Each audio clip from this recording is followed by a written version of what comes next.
The hardest practice of the lot relates to this conversation, which is the digital Sabbath, or the weekly day of rest is what I call it in the book. It's a day a week where you actually have a day of rest, a deep, true, significant day of rest, which is not a day where you're running around dropping the kids off to every kind of activity that you've pre-committed to, and you're doing jobs around the house and catching up on your washing and doing bills, or just watching lots of television. It's a day where you design it intentionally so that you rest your brain, as well as you rest your heart, as well as you rest your soul.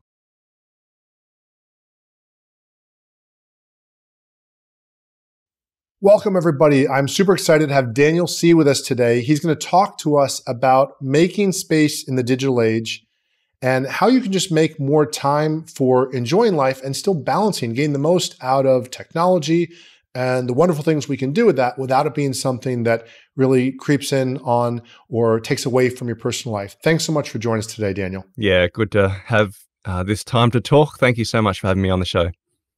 Absolutely. So Daniel is the co-founder of Spacemakers, a productivity consulting group for busy leaders. His book, Spacemaker, which I've been listening to and is really good, won the Australian Business Book Awards in 2021 for the best personal development book. It's all about how to unplug, unwind, and think clearly in the digital age. As a trainer and keynote speaker and coach, he's worked with CEOs, executives, and other senior professionals throughout Australia and beyond. And his professional history includes leadership roles in physiotherapy, health management, project management, and Christian ministry. And he also has some apps that he has over 20,000 students with around courses such as Email Ninja, List Assassin, Priority Samurai, and more. So I'm already, from our pre-interview and from listening to his audiobook, it's already made a shift in my life. It's helping me simplify things. So I'm so grateful to have him here. And as I always like to start out, Daniel, maybe just share a little bit about your story. You and I talked about when you started working and then how that sort of shifted for you and got you into where you're doing right now. Yeah, no. So I used to be a physiotherapist. I think you call them physical therapists in the States. And I was a clinician. And then I moved into a management role in health, managing lots of staff and projects. And I entered that kind of typical middle management sandwich where I started to realize that I'd had all this training as a physiotherapist, and I'd learned anatomy and physiology, and yet I had no idea how to manage my email inbox, or how to lead staff, or how to do all those things that actually were my job nowadays. And so that took me on this productivity journey where I started to read David Allen and Stephen Covey and Leo Babauta and a whole lot of other minimalist people and organizational consultants. And I just realized, wow, there's this entire world of how do you actually organize yourself, which relates not only to your work life, but also to your personal life. And it requires you to think about your why and your purpose. And I was like a pig in mud. I just fell in love with, I don't know, I suppose you'd say productivity or personal development. And it ended up leading me on a journey where I started this course called Email Ninja. And we literally went to a company and said, there's me and this other guy, my other co-director of our company. We said, we're two schmucks and we don't have any training experience, but we want to help you improve your email management. And they said, if you get 8 people to do the course, well, then you're off and running. And we got 8 people on. So Email Ninja launched, and eventually that became a productivity consulting business.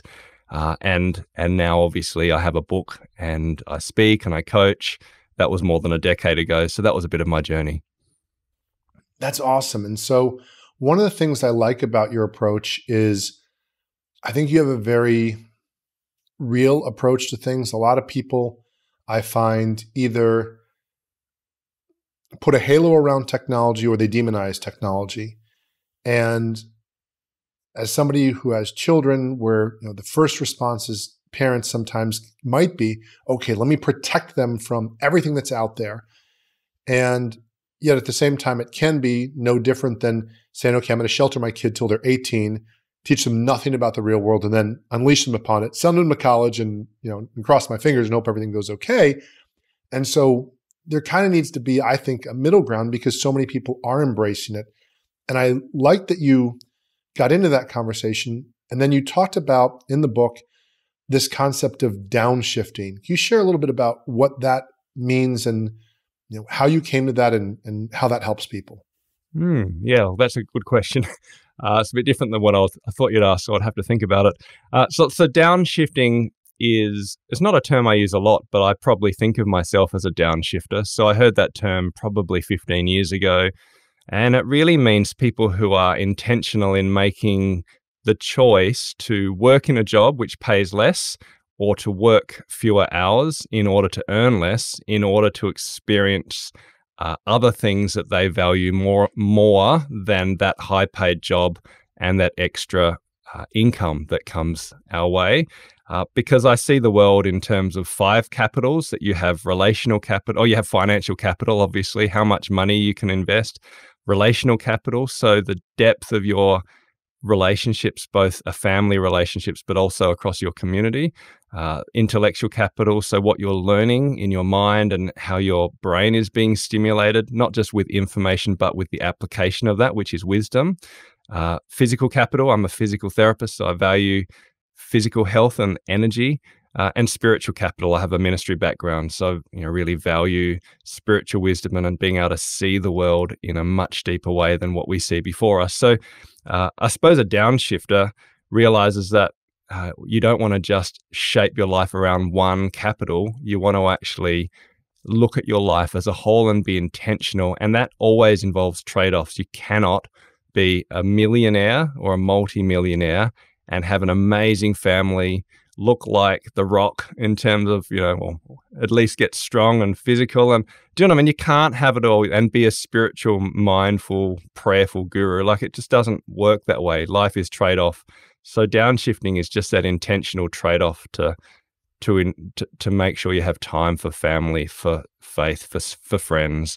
And there's a big cost. It's easy to downshift in some ways for a year, but I've downshifted for a decade, and it's hard to recommit to that day in, day out when you want to take an overseas holiday and when you'd love to have a better house or a new renovation on your house. And you know what I mean? It's that knowing your why and choosing to live in that, even if it's painful. And you sometimes regret, did I make the right decision? But overall, I'm very thankful for the capitals in my life and the portfolio of investments in my life, which would have been different if I'd kept going up the corporate ladder.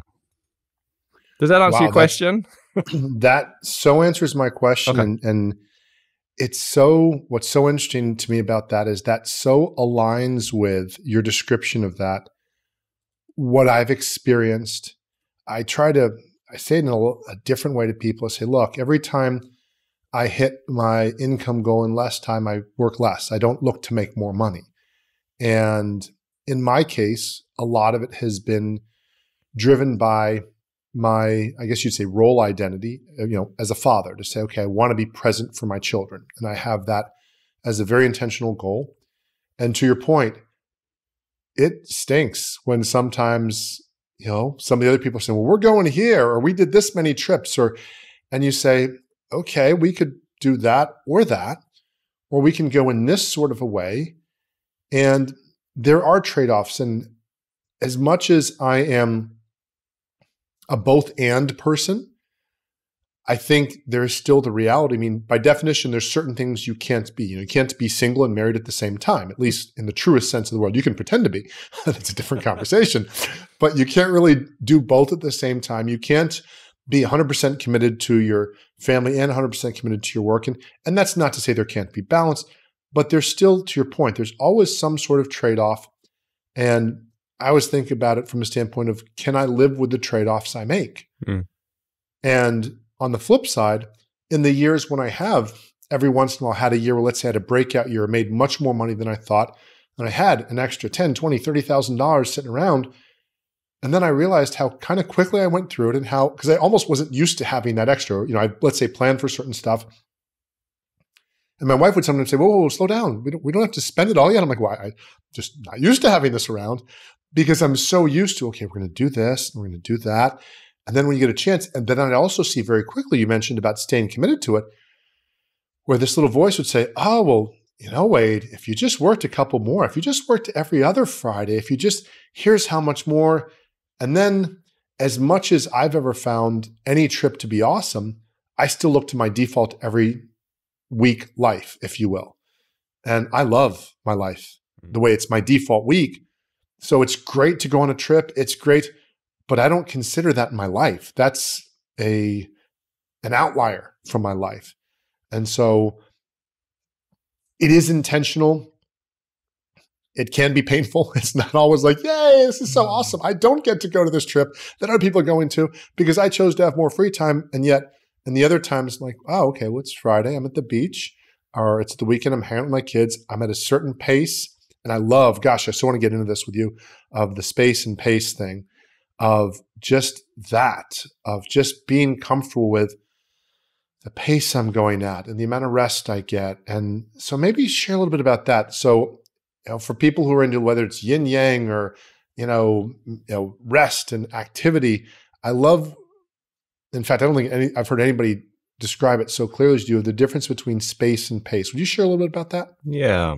So look, even going back to what you were describing, I might lean into that. So when I'm doing a keynote address, what I'll often do is I'll be talking, and I like to break people's schema and, I don't know, help them remember something. And so I'll often, maybe cough as if I've got a dry throat, and I'll be talking and start pouring a glass of water during the keynote. But I'll just keep talking and not pay attention, and the water will overflow, and then I'll get embarrassed and it will flow even more, and everyone's shocked because I've just poured water all over the table. And then I'll just keep doing it, and it's obvious that this is a gag, right? But my point is that I say that the glass represents our finite time, our capacity, and our ability to think and rest, to watch Netflix episodes or take our kids to school, drop off and pick up. Like, it's all we have. We only have 4,000 weeks, as Oliver Burkeman says. We only have a particular amount of time. That's in our life. That's in our life. We only have a particular amount of time in each day. And the water represents our overflowing reality. In the digital age particularly, we're in this environment where there is so much information, there is so much consumptive pressure, there are so many great options that I could do with my life that you will never get all the things done in your inbox or your to-do list and have an amazing family and all that kind of stuff. So therefore, if we are in this totally absurd, overflowing environment, you can either drown in it or you can thrive by it's really acceptance. You'll never finish every Friday and have everything done you'd love to do. So what goes into the glass first? What are the most critical things that you put in? And then also define what do you allow to flow out. And that allows, for me, I'm a type A personality. I love organization. I hate mess. When I garden, I like it have it into rows, even if I don't produce as much as if I just scattered seed everywhere. But at the same time, if we're living in this overflowing environment, then that's our context, and we have to put the first things in first. And that takes a bit of maturity to start to work out boundaries and what needs to go in first. So, I mean, hopefully that's helpful for a context from what you were talking about. But you asked about pace and space, and that came out of the research and the reading really behind my book, which is I'm a productivity person and I coach leaders and executives. And I started to realize that there are leaders who are just really good at technology and really bad at work. They're frantic, they talk fast, you can see the cortisol in their, like, just the pace in which they move. They make decisions quickly and then they change those decisions, and they're just who they are isn't someone you would want to follow. And that infects and impacts all of their life and all their decisions. Does that make sense? I'm sure you know people like that. And there's this sense where using too much technology wasn't making these people more productive, even though they had all the right apps and they knew how to integrate them and all that stuff. So I'm like, what's the relationship between technology and productivity? Because the culture says more technology means more productivity. It's like a linear relationship. But if you graph out what actually happens, and if you're not watching the video, you'll just have to imagine an upside down U. That's actually the relationship between tech and productivity. So you need tech to be productive. Using technology is essential in our day and age. It's not this binary good or bad relationship like you mentioned. We need to be tech savvy. But then you reach this plateau where more technology doesn't equal more productivity. It's like this productive middle. But then if you keep using it, waking first thing in the morning and last thing at night, reaching for your phone, you're checking in the shower, on the toilet. When you're with your kids, all you can think about is your Instagram feed or how many emails you're getting into your inbox. Once your life becomes completely absorbed by this online world, you slide down that opposite right-hand side of the curve, and more technology makes you less happy, less healthy as a human, and also less productive. And so, and post-COVID, I reckon almost everyone in culture has shifted to the right of that curve where we are in digital overload. That is normal now. That's the overflowing glass. And so much of what we put into our cup is digital tech. And a lot of it is meaningless. If you think about would you really put it in above spending time with your kids or exercising or having sleep or eating something healthy? Would you really put it in if you were intentional, like that extra Netflix series or that extra, hour scrolling Instagram photos of people you don't really care about? But we do it, and we're filling our glass up with stuff and trading off real life for, and then the real life is flowing out of the cup rather than being put in. So to answer your question about pace and space, if you imagine that U-curve, I believe we now need two sets of productivity skills or habits, and one is new. So the old set are the habits of keeping pace, which are the left-hand side habits. So you're using technology to be productive. That's how I started my business. I teach people to get their inbox to zero. That's my Email Ninja course. I teach people to get things done using projects and tasks, all the David Allen stuff. We call that List Assassin, and how to use technology and to integrate it into your life.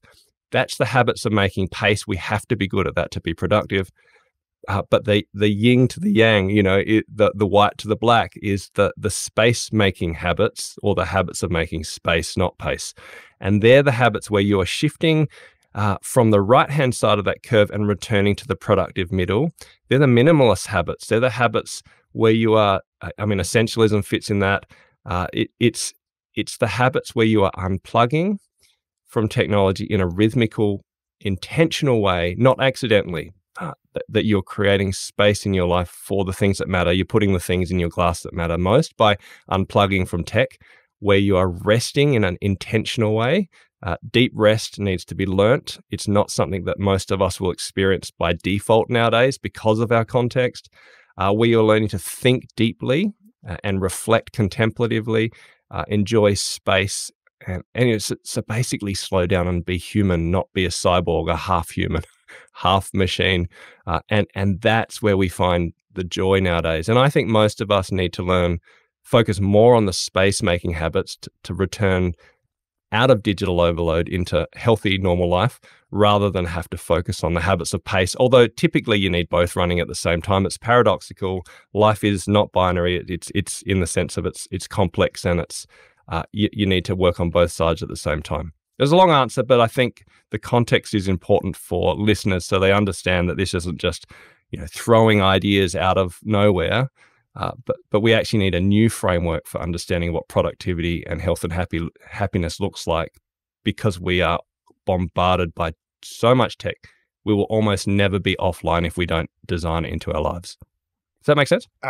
Absolutely. I think of it as a relationship in a similar way of an athlete, because I've, over the years been involved in athletics, and I always enjoyed playing, not as much training. Sometimes I'd get fascinated by a certain aspect, like, okay, how do I shoot a jump shot? How do I jump serve a volleyball in a certain way?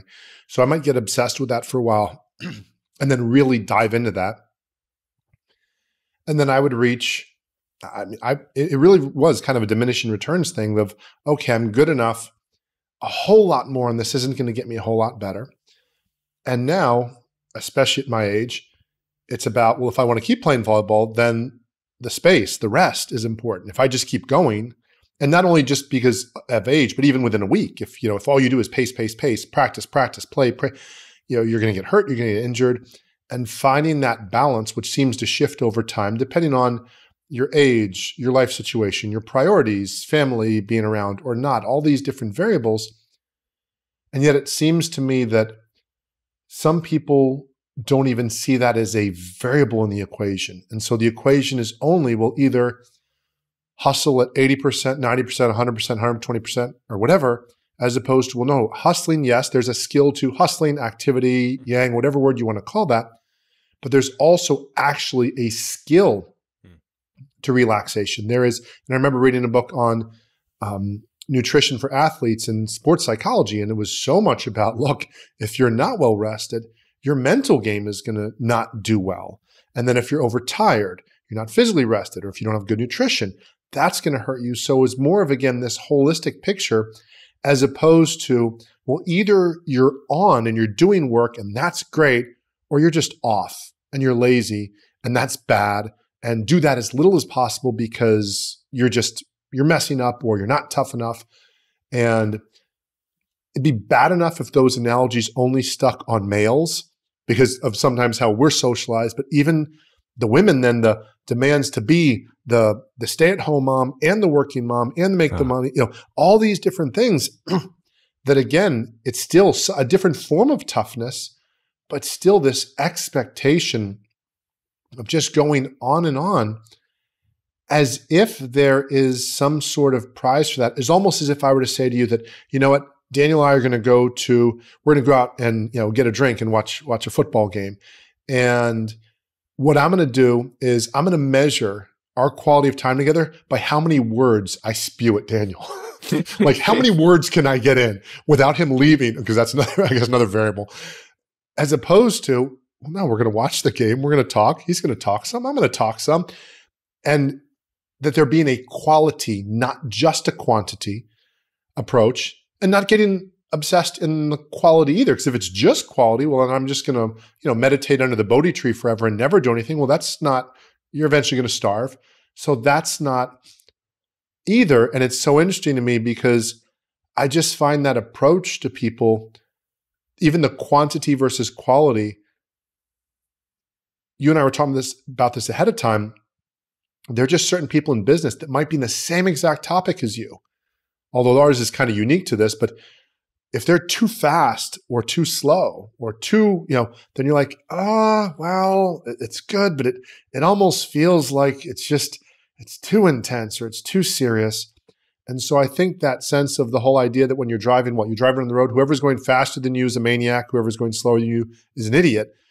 Finding not just the people that are at your pace and just saying, well, everybody else is, one bad thing or other, but being able to perhaps realize, well, I can play with these variables and I can do something about that. And one of the things that you mentioned a little bit when we talked was a concept of a spirituality of time.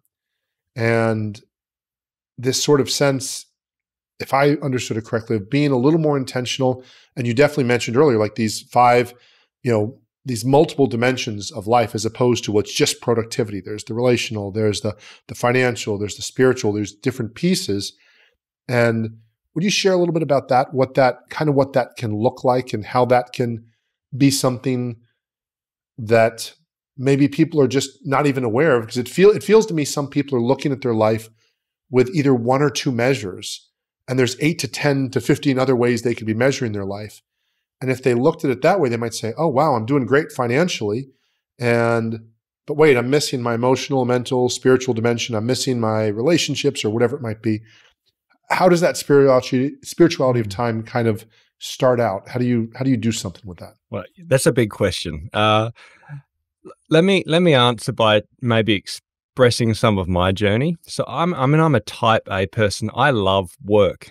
Part of the reason, I read a quote by Richard Bach that said, we teach best what we most need to learn. And I need to learn how to rest deeply and how to make space.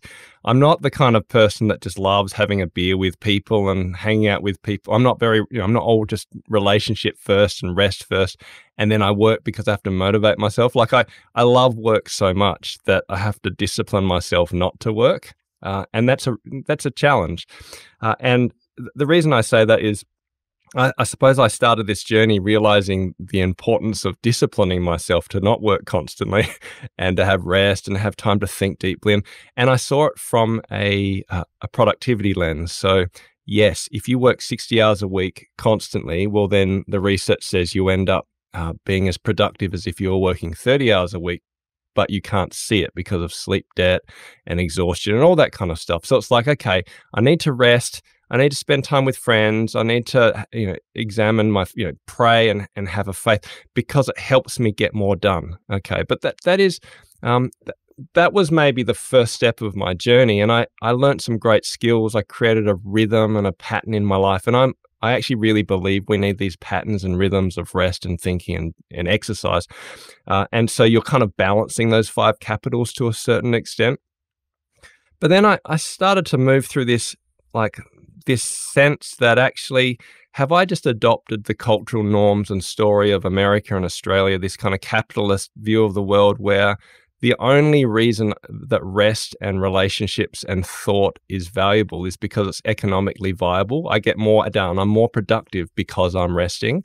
Like, even the question, in some ways, the way you framed it, has that mindset behind it, that actually, how do we justify rest and humanity and the things that give us life and joy because they're economically helpful or they increase our productive output? And that's just a dumb way of looking at the world, because, I mean, why should I justify spending time with my kids and playing board games or bike riding or sitting and looking at a eucalypt and smelling the fresh air? Why should I justify that from a productivity perspective? Like, when did that stop being valuable in and of itself? When did I need to measure my humanity by my output? Does that make sense? And so I went through this journey where I'm like, I mean, I still think like that because I love getting stuff done and I'm a productivity person, but I started to realize, actually, firstly, I have to recalibrate why I do this. And that comes to the story of my life. A guy called Jamin Fraser says that, that behavior is at the end of the assembly line of the factory of story and beliefs. So my beliefs, my identity, and the way I see the world is shaping my view of rest and work. And in the book, I spent a lot of time talking about paradigm, and the paradigm, or the perspectives of technology and the relationship we have with the online world, because if you can't shift that, you won't be able to shift your habits to rest and unplug and unwind. And then in terms of the spirituality of time, I suppose I ended up then looking at it from a different lens, but still learning all these techniques. And I found myself years later just smashed by work as my business grew. And I was teaching people about this overflowing glass, and I just found myself with no time. And I was just desperate for space. And like, how did I get here again? It's almost like I'd learned the lesson and then I was back exactly where I started, which is so true of the spiritual life, or even the journey of life. But it's not that I was back where I started. I was just learning it afresh. And I'll try to keep this short, but I'm a follower of Jesus, and I was reading this passage from the Older Testament, this story about this guy called Elijah, and he's a prophet, and he has this showdown with all these pagan prophets of the Baal on Mount Carmel. And it's a very unusual story, but basically there was this drought across the land, and they had no water and everything was dying. And so they were trying to work out which god was the most powerful to reduce the drought. So both create this sacrifice of a bull on an altar. And then Elijah puts all this water around the sacrifice and around the trench. And then God rains down fire on his, and he's vindicated, and all the other prophets are kind of killed. And then there's rain. Now that's a unusual story. It's got nothing to do with time management normally, but as sometimes happens with scripture, I was reading it and I just had this aha moment, and I'm like, why did Elijah put water all across like his altar? And I've always thought that just means that the miracle of fire means that it's more amazing, but actually there was no water. Like, the amount of water he put into that trench was like absurdly expensive because it was in the middle of a drought. And I just had this sense that the sacrifice of what he didn't have allowed the release of what he wanted, and what he didn't have was water, and then it brought the rain.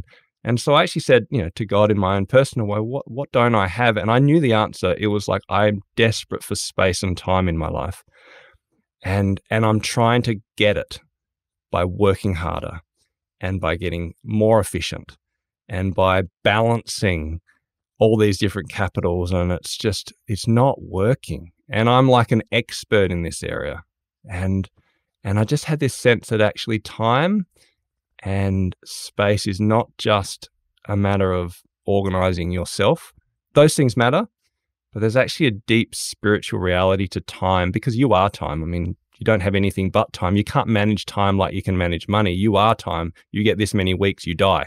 So I just had this sense of I had to pour it out on the altar and trust in faith, trusting God that somehow my life would organize. And so it's exactly what I did. What would I give first? Well, what would I pour out? I decided that I'd spend every Monday morning from like 8 o'clock to 1 o'clock walking on the mountain next door. And so I took a thermos.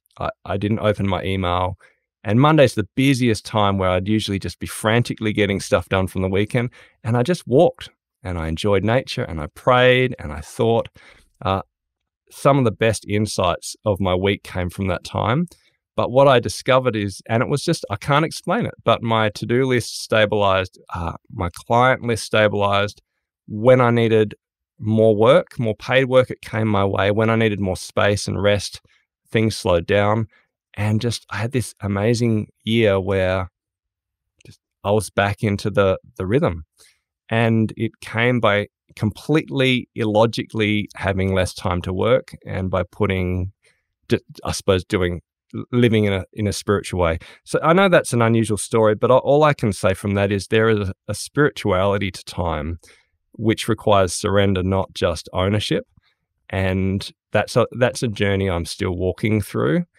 It doesn't mean I spend all my time just walking on the mountain or sitting on the Bodhi tree. Like almost all my time is spent working. I work my guts out, but there's a rhythm and a pace where I rest before I work, where I surrender before I control, where I recognize that my life is not actually my own, and where there's a rhythm of rest and time that somehow works. And sometimes it doesn't still, but the journey itself shapes me, and the wrestle with time and space helps me become the person I am. And I'm very thankful for that, even though time is a hard thing to manage in my life generally.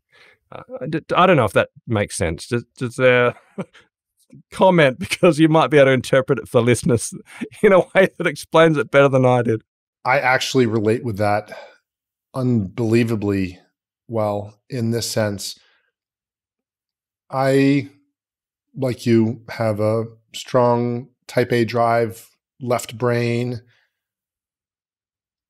What appears to be logical, I always tell my wife, you can have a rational process and still be wrong, but you approach the world logically. So it doesn't mean, saying that women are more logical focused perhaps than women might be a more accurate statement than they're more logical, because that would assume we're right. And I've lived long enough to know that that's definitely not the case. But there's something, I'd commented to you before we talked, I've been listening to your audiobook, and sometimes our subconscious, our spirit, however you view the world. I happen to believe that there's a God. I happen to believe there's an organizing, benevolent force going on. Maybe there is, maybe there's not. My simple evidence is my heart beats and I didn't do that. So, and there's a lot of fancier stuff, but I try to keep it simple, and I don't try to sell it. But put simply, there are times when I just don't know the answer. Mm-hmm. And me trying harder isn't going to help that. And it's kind of like pouring gasoline on a fire. And maybe the best analogy that my left brain can use is trying to make a good decision when you're overtired by thinking harder. No, the answer is get some sleep. And then in the morning, all of a sudden, if you don't even believe in psychology, in the morning, you're less tired. So if you said, I'm trying to move something when you're exhausted and you literally can't move anything more, 10 hours from now, if you get some good sleep, you're going to be able to move that easily. But literally, you could put everything. You might pull a muscle, you might hurt yourself. So that, again, yin yang, space, pace concept. And for me, somebody could say, and I have a degree in psychology, and so I also have this left brain psychologist that is rather erudite, he believes, and atheistic in his tendencies, so that I can be right, just in case I say the wrong thing. He's really concerned with being right. He says, look, even if there is no God, it's efficacious. That's a big fancy word that means it works for me to believe there is a God. So whatever, long story short, sometimes I just need to get quiet and go for a bike ride. We have a little nature preserve by us. or I need to sit and meditate. And sometimes the meditation is horrible. It's just there's thoughts and more thoughts and more thoughts. And it's like, you're meditating, here's this idea, and you're going to do this, and here's exactly the project. Like, no, that's not really what meditation feels like. If there's more ideas just bombarding my brain. But there is this sense of, I think the best way I can say is my father once told me this idea when I would have a hard time making decisions, say, have you ever felt wrong about doing what you believe is the right thing? I said, no. And I thought about it before I said that, but it was like, okay. Now that doesn't mean you're going to get the outcome you want. It doesn't mean it's going to play out. It doesn't mean it's going to be popular. But so if you can find that place which is aligned, which is true, which is you, and you can say, yeah, I'll stand by this. And whether it's the pace, the amount of time I spend with my kids, the work I do, whether or not the work I do for a client is good enough, or I should put in an extra hour. So it goes, different ways. But I think that's something that, again, the pace, the left side brain, the ego, the whatever you want to call it, it doesn't like that. It doesn't like that concept because it's humbling to say that I need rest. It's humbling. It's almost emasculating to say as a man, well, you see, I work behind this desk. Let me tell you what happens. After I'm sitting for 14 hours, not moving heavy stuff and hurling, after I'm sitting for a while, see, I get this pain in my back and then I can't walk as straight. And, I bench I used to bench 250. I don't bench press anymore. I sit on a bench sometimes, but yeah, you know what? We don't want to say that because it sounds like you're a wuss, especially as a guy. So I don't know what the female version of that is, but it's like, seriously, you sat at a desk and now you're tired? Come on, buddy. Come on. Toughen up, do your stuff. And yet there's all the research in the world, as you and I both know, that says you don't get good rest, you're not in a good place. And yet we believe this for athletes. If the athlete's injured, or if the athlete even has the big game coming up, you're about to do your 100, your Usain Bolt, your Carl Lewis, you're doing a 100-yard dash or a sprint or 100-meter in the Olympics in 2 days. Nobody's going to tell you to go train your butt off for the next 2 days. They're going to tell you to rest. Dude, I'm running for 10 seconds.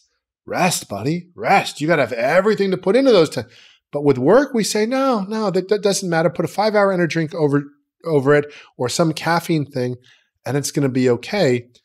And that's the part that I love you talking about, the different pieces of capital. And you and I know there's different coaches refer to this different ways of how they explain it, but there's this common theme of one-dimensional versus multidimensional, looking at life through one lens and having this only one measure, as opposed to saying, oh, there's these different pieces of this.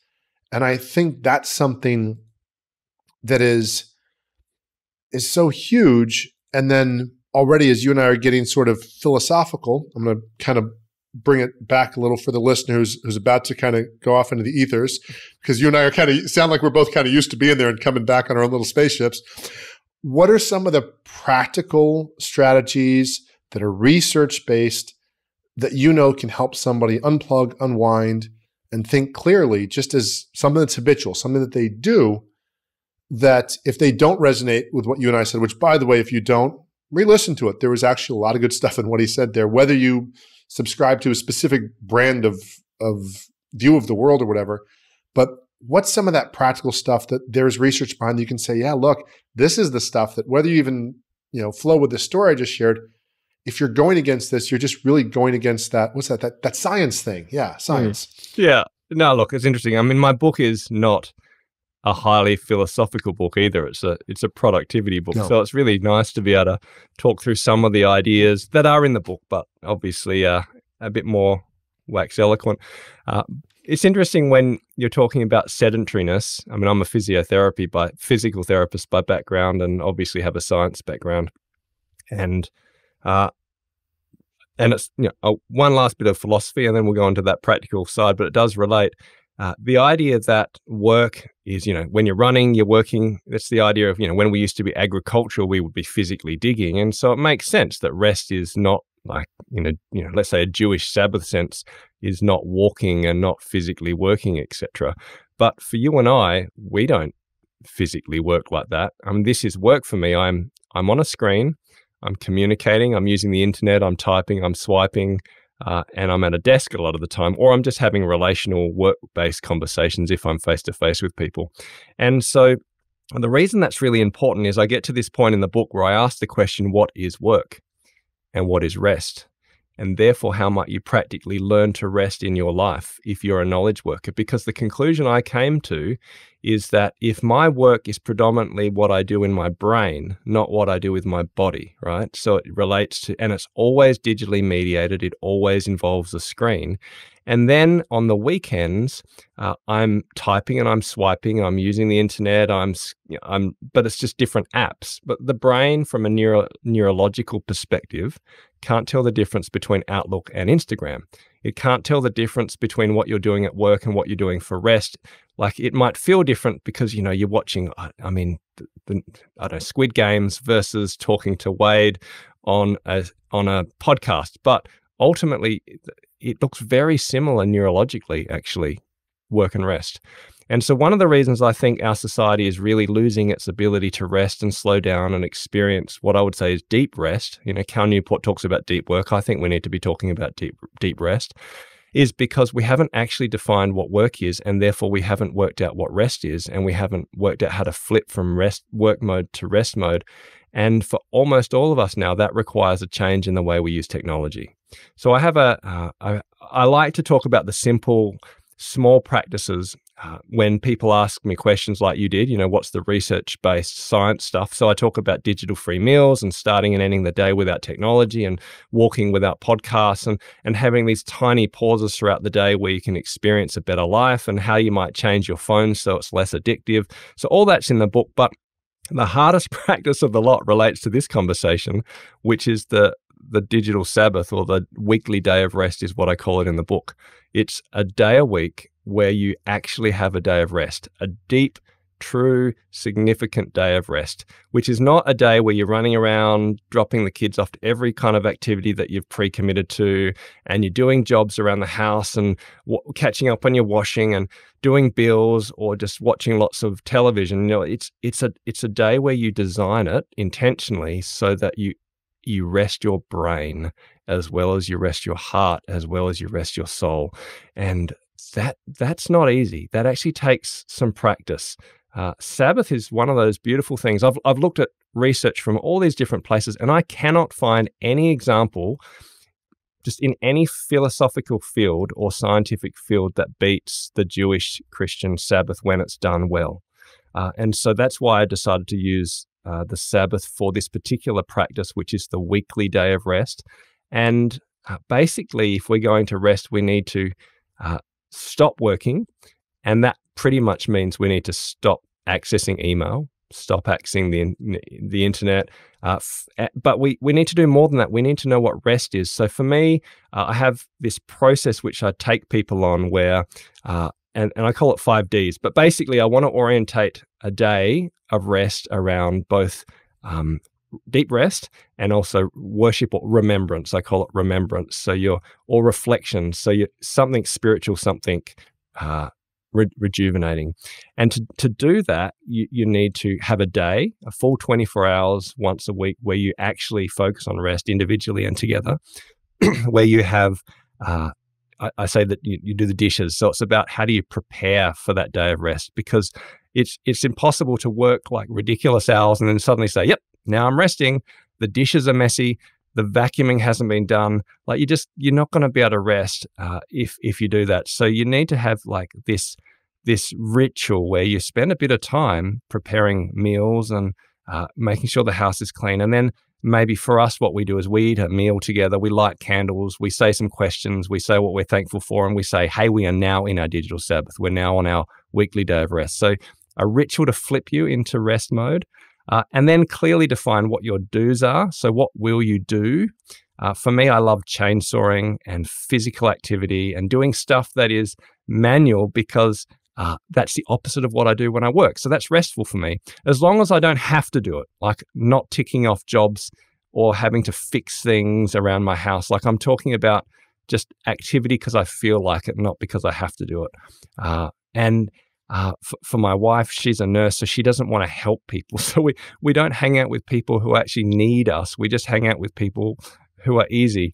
which is terrible to tell people because then my friends are always saying, am I one of the people you see on a Saturday? But do you know what I mean? So what and introvert, extrovert, what does it look like to really rest together? We've done that work. And so we know how to actually, the kind of activities that actually lead to this fully restful, beautiful day that just gives joy and life, and that you just celebrate every moment because you're like, yes, it's my Saturday. It's my day of rest. It's my digital Sabbath. And the kids get excited because it's free food day. We eat lots of bad food on digital Sabbath because it's a day of joy. So know what is rest and know what your don'ts are, but also know what your do's are. My don'ts are not watch TV, particularly not do internet, and the last bit is the disconnect, which is, what are you going to turn off? So I put my phone away for 24 hours. I check it now at 11 o'clock in the day just to see if any emergency texts have come. If I go bushwalking with my kids, I'll have my phone turned off in my bag just in case. So I'm not creating a bunch of rules and religion around it, but I'm designing a day of rest. So it's a long answer, but I have videos and handouts to help you plan and practice this on my website. And obviously, it's part of my book as one of the 7 practices to learn to unplug and make space. But the weekly rest changes you. Walter Brueggemann, a theologian, says people who take a day of rest live all 7 days differently. And I've found that to be tremendously true. You create a rhythm and a pattern where you start with rest, and then your life individually and collectively changes as a result. But we have to practice it. Yeah, I think of there's so much to what you said there. I think of me cementing my practice, my ritual of going to the beach and playing volleyball on Fridays. It took a while for me to get there. And even some days I don't necessarily, I'm like, well, do I want to go today? I'm like, no, yes, I want to go today because maybe I'm a little tired, right? It's like, yeah. And there's specifically when I go there, I look at my phone once here and there again for the emergency text thing. But other than that, no, I'm present. And to your point, I think there's so much to having rest be really kind of almost an absence of things. And I've kind of, as I watch my children, pre-COVID, we almost had them on no device or anything, or very restricted. And then, for a year or a year and a half, they were doing school from home. So it was like, okay, how do we, so did the best we could. And so they're more involved. And so now I see how we're trying to kind of tighten that. But I see what you're saying in the sense that even, there's for example, I like watching TikToks. There's the funny ones. There's sometimes the insightful ones. There's, it's become more than just dances these days. So that's nice. But to your point, it can feel like work. I remember I used to watch a lot of basketball. And I remember my favorite team, the Miami Heat, I used to tape all of their games, and I would be down on myself if I didn't watch all the games. Like, I'm a bad fan. And then all of a sudden this fun became homework. Like, I better get through them. I've got to make sure that I can say that I saw when so-and-so did. And it's like all this stuff. And it was kind of rest, but it kind of wasn't. It was absence of work, but it wasn't rest. Yeah. See, that's interesting, isn't it? Because just not working isn't rest. It's not working. There's a difference. And that's where I have my don'ts. You need to know what work is and then not do that. But then you also need to know what is life-giving and what transforms you and your family and those around you. And that takes practice and intention. It absolutely isn't an accidental thing. Yeah, I interrupted, but hopefully I agree with you. No, that's great. I think it's just that thing, because I think of my journey. I first started calling this podcast the 4-Day Workweek Entrepreneur Podcast. And there was a couple reasons I shifted the name to the 3-Day Weekend Entrepreneur Podcast. One is because the 3-day weekend is what most people are really looking for. That's what I really wanted. But when I first started, my commitment was I only want to work 4 days. I wasn't as clear about what work I wanted to do. Just like, I'm not working more than 4 days. Mm-hmm. Like this, I was, what do you want to call it? Moving away from something, running away from something. I was against something, whatever words you want to use, rather than moving towards something, being for something. And I came to realize a lot of the times I'd have a 4-day work week, but I hadn't planned anything that was life-sustaining, life-encouraging. Like, so sometimes I'd be looking at my family like, well, hey, I don't have to work. And they'd be looking at me like, well, yeah, but we still have these crazy schedules. Like, you haven't added anything to the quality of our life. Not that you have to, but you've basically removed something, but it's not yet turned into, like, again, the absence of that doesn't mean it's turned into higher quality. So you made this quantity definition of less work hours equals better life. It's like, no, that's part of it. But if you don't put something else in there, well, then you're just in a vacuum and you're bored and you're like, now you just got another issue that a lot of people seem to have. I mean, think about retirement. Retirement kills people because, they've got no work and it's terrible. You lose your purpose in life. I don't have a 3-day weekend. I work 5 days a week, and at the moment I do that because I adore work. That's my problem. Awesome. But when I say adore work, most of it's not paid. I do so much volunteer stuff, and look, the podcasts and things like this are work because it helps with my business. But I was thinking if I had $5 million, I would probably just spend more time chatting with people like you because I love it so much. So this is my personality. But I need to make sure that the rest I have is restful. Like there's quite a difference between a 5-day work week and then 2 days where you're just not working, but you're not deeply resting. Whereas to have a day which is deeply restful, that you connect with family, connect with God, connect with yourself. Sundays is crazy still, and I have to do my renos at some stage, and I have to do the shopping, and have to, there's all these have to things you have to do. But I think that, so I'm not suggesting that it's a great idea I love the idea of a 3-day weekend, and I have had that, and I would like to do that again one day when the time's right. But I think like you said, I agree that the quality of your rest is where we really lack an understanding of how to rest in our culture, and it always pushes against culture. Like my kids are not allowed to play some sports on particular days, because we've made a decision that we would rather wake up and have a morning where we have no plans than to have planned something which they actually value that's good for them. So it doesn't mean they still play sport, but we're selective in what sports, and we're selective in what parties we say yes to. When they're invited particularly as young kids, they're invited to every kid's birthday party. It's a bit more selective now. It's to people you're actually friends with because they're teenagers. So obviously I want them to rest, and rest for them is different than rest for me. So they need to do the things that they love. They do some screens on their weekend, on their day off, because they value it. But we're trying to work out how to navigate that. But my point is, we said no to birthday parties if they weren't close, because this is our day off. We're not going to run around all day. So it requires boundaries. It definitely requires pushing back against culture, pushing back against some things which seem normative that everyone does to be a good parent. But actually, are you a good parent if your kids never have any space? Like they go from school to soccer to piano to this to that.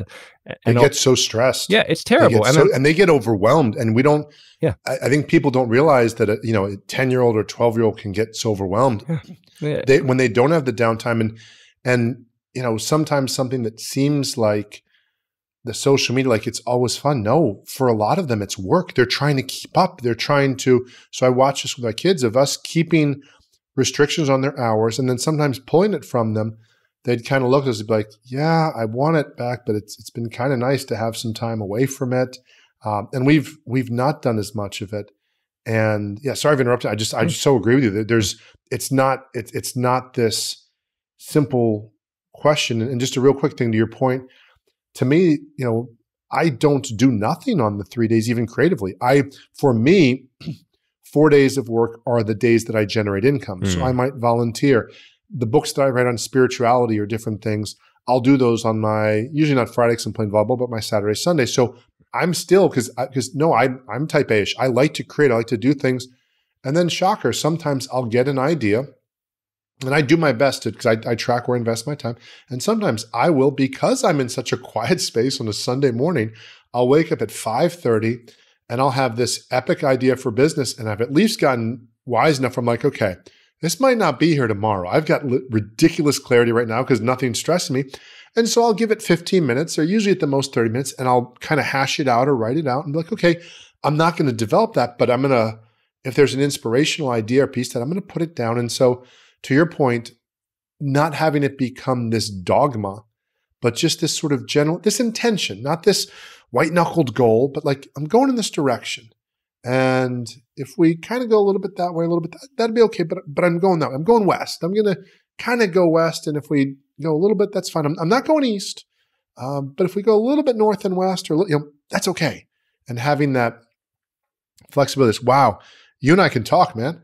This is. Yeah, no, we didn't really get very practical. I'm sorry for listeners. This is the length of this is like, I'm just looking at, because that's some other things. I'm like, no, but I, like I said, I believe this is how we get the best content. This is why I love what's not what you and I practiced or scheduled. So this is not for two productivity guys. This is not the efficient right off the outline exactly what it should look like. Yeah. But it's good, darn it. And if you don't like it, I don't tell you. Where can people learn more about, and we'll put all the tags and the links and the thing, but where can people learn more about the book and your work and what you're doing? Yeah, so look, I would love you to pick up a copy of it, Spacemaker, How to Unplug, Unwind, and Think Clearly in the Digital Age. So it is everywhere, in Amazon. You can listen to it on Audible. You can buy it on Kobo or Kindle. I love the physical book. We put a lot of work into making it feel and look good. So I would encourage you to pick up a physical copy and enjoy it, or enjoy the space as you do it. Oh, there you are. And look, I'd love you to, if you're interested in just the digital rest type stuff, you can get videos and free resources to help you plan a day off. You can get that from my website, spacemakers.com.au. So it's plural, and the AU is for Australia. And look, we run productivity training for teams all around the world. I have a trainer that helps with this as well from Canada, so for the US time zone. So they're usually 3 to 4 hour courses, how to get your inbox to zero, so the email ninja, list assassin, priority samurai stuff. We have a making space course, which is about helping digital wellness in teams, so helping people get really practical with stuff we didn't actually talk about, but how to reassess your relationship with the online world, how to recognize digital overuse in your own life, particularly if you're working in a hybrid working environment, and how to create healthy rhythms and boundaries so you get the best out of life online, but live this full and rich life. We do that for teams, realizing how smashed and tired and burnt out people are post-COVID. So look, and I'd love to just have a conversation with you if you're interested. So just take a look at the website. Awesome. Thank you. I don't think I've ever, by the way, just ended so abruptly. Like, yeah, we're talking too much. We got to get to the club. But thank you so much. I think, like I said, I've been listening to the audiobook. I've been following the illustrations on the physical book, but I'm more of an audiobook guy, though I love having the physical book. I just always find that there's something about that, especially as an author, that I don't know. There's something there feels to me there's an energy to that. And I know somebody once explained this to me once, where when you have the physical book, especially if you've read it a couple times, sometimes you just look and you see it, and the visual trigger just like, it's like a reset to your brain, like, oh yeah, da da da da da. And so you remember these things. So thank you so much for that. I'm really looking forward to sharing this with our audience. I know they're going to love it. And yeah, thank you so much for coming out and sharing your wisdom with us today, Daniel. Yeah, and it's been great. Thanks for the conversation, Wade. My pleasure. And for those of you listening, as always, look forward to helping you impact more people and make more money in less time doing what you do best, so you can better enjoy your family, your friends, your life, the journey, the space, the pace, all that good stuff. Thanks so much for listening, everybody.